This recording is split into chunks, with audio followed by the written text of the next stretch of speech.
So now what we're going to talk about is a different type of circuit breaker. We're actually going to talk about two of them. The first one's going to be a Eaton VCP-W.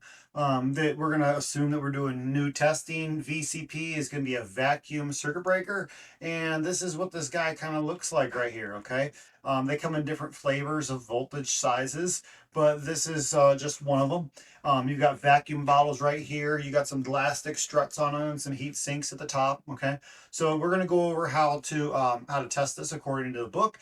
And a lot of times you're going to be testing these as an ATS test, or you might be testing as an MTS. We're going to go with an ATS today.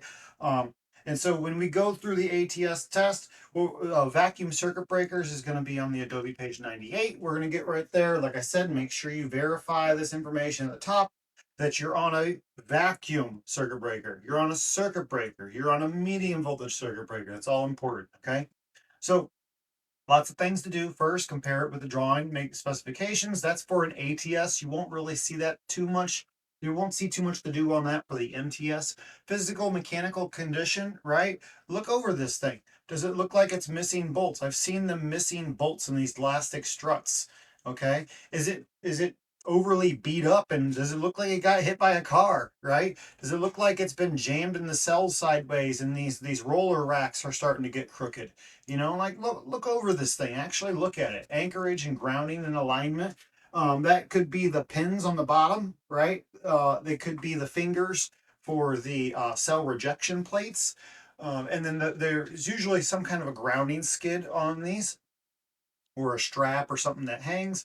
Um, Maintenance devices, special tools. Yes, a lot of these are going to be so nowadays manufacturers. Once you take off this front cover, there's usually some kind of a locking block that's behind the front of it to lock that closing spring, so you can do a block close.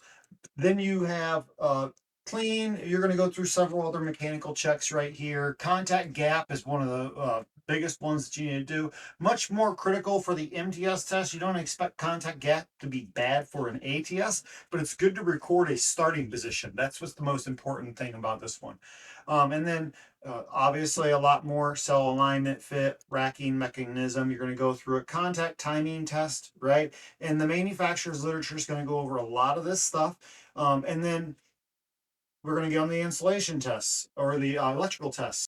So you can see that there are several checks that you're supposed to test here, and we're not going to go through all of them, but obviously a lot of these refer to following the manufacturer's literature first, and then in lieu of, in the absence of manufacturer's data, right here, follow table 100.1, which is your insulation resistance table. So I'm just going to go to that table real quick first, so that way we can just kind of breeze over what it means by follow that table. Because this breaker, I guarantee, I know for a fact, this is the manual for that circuit breaker. When you go through here, there is nothing that, it doesn't tell you anything. The manufacturer actually doesn't recognize an insulation resistance test as a valid test for the circuit breaker. So we have to follow the NETA table in this case. And so that's going to be 100.1, and that starts on page 228.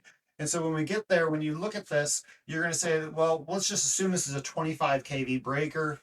So that's right here. It's 25 kV phase to phase. That's the rating of the breaker. And so you're going to test it at 5 kV minimum test voltage. Remember that. You can test it at 10, fine. Minimum test voltage. Do not exceed phase to ground voltage, though. Okay. So phase to ground voltage is 25 kV divided by square root of 3.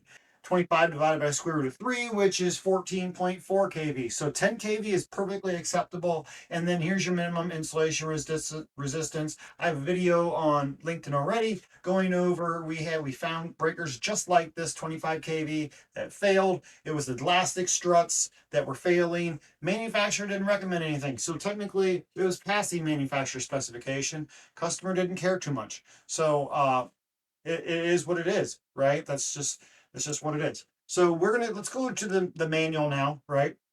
Let's look at this. So we have vacuum interrupters. You're going to perform a vacuum integrity test. This was a 25 kV breaker. So it's going to be performed at 45 kV phase to phase. excuse me, it's going to be performed at 45 kV with an AC test, and it's also going to be 45 kV with a DC test. Okay, now if this was a 15 kV breaker, you would perform it at 27 kV AC or 40 DC. Okay, so there's obviously a difference here. All right, so that's the dielectric withstand, and there's always the contact erosion and wipe. This is your gap checks that you're going to want to check on the back of it. Insulation integrity check. This is the primary circuit. Remember, it tells you to perform it in accordance with the data that we found earlier, and you can see that this is all the exact same voltages that were from this table earlier. Okay, so there's nothing changing there. It's just instead of doing phase to phase or phase to ground, you're going to do across the open poles. Now, this is one right here, typical resistance measurements. Now, a lot of the older manuals are going to say perform a millivolt drop check. Now, this one actually tells you DC resistance of the primary circuit measured with 100 amps. They tell you, the manufacturer tells you, you should be using 100 amps. Then when you go to the NETA ATS, what does it tell you? It says bolted connections with a low resistance ohm meter, and then it tells you a contact pole resistance test. Okay, so what are our assessment criteria? Well, let's go from B, right, electrical test B, and go down to D. And you should be performing all these in order if you're doing NETA testing, right? But it says right here, voltage connections no more than 50% of the lowest value, and then micro ohm or millivolt drop checks, the same thing, or the manufacturer's published data. Oh, okay. Well, let's actually use the manufacturer's published data because that's in the absence of, then you investigate anything that deviates more than 50%. Okay, so the primary, even NETA tells you that the requirement is the manufacturer. So you go to the NETA book or the manufacturer's book, and it tells you if this is a 1200 amp breaker, 600 microohms. If it's a 2000 amp breaker, 40 microohms. 3000 amp breaker, 20 microohms. That's the maximum. It can be one, it can be 20. You can have one pole. If you're doing a 2000 amp circuit breaker, it says 40. Okay. So if you go to phase A and it's 15, you go to phase B and it's 30, and you go to phase C and it's 35. Did it fail the NETA standard? It failed the part where it says greater than 50% of the lowest value. Okay, but that's it didn't fail the NETA standard because the NETA standard tells you to read the manufacturer's literature first, and then in the absence of anything, then you use that value. It passed the manufacturer's literature. All of them were below 40.